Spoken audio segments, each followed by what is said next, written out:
Hello there, and welcome to another one of these Lexical Lab 1 Minute English videos. If you like this video, make sure you subscribe to our YouTube channel and check out our website www.lexicallab.com to find out more about the online courses we offer.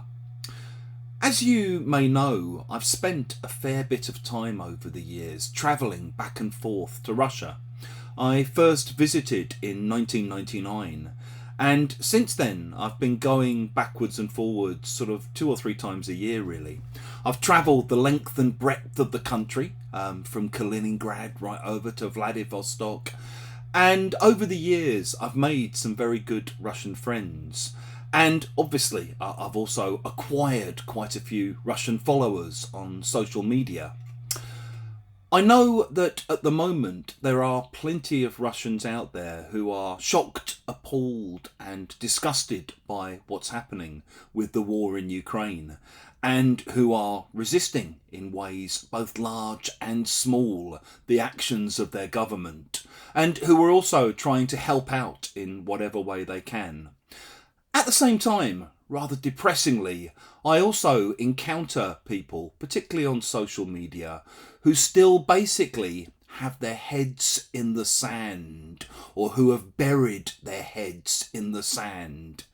In other words, they're basically refusing to think about the unpleasant reality that we're currently in, even though the unpleasant facts, the unpleasant reality influences their own situations. It's a bit like just sitting there with your fingers in your ears and your hands over your eyes, kind of going la la la la la la la la la, and hoping that the bad things go away.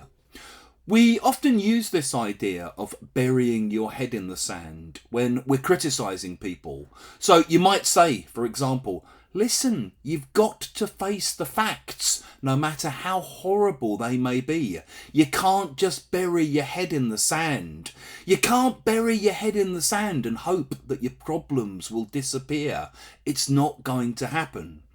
And it might even be that you have friends or even partners who aren't facing up to the reality of their situation. And you might end up having a confrontation with them and saying, listen, you've had your head in the sand about this relationship for the last 2 years. You've had your head in the sand about what's going on at work for ages now. Things can't go on like this. If you've enjoyed this video, please click the like button. Please share it with your friends, your students, your colleagues, and in the comments section below. We'd love to see examples of how you might use bury or have your head in the sand.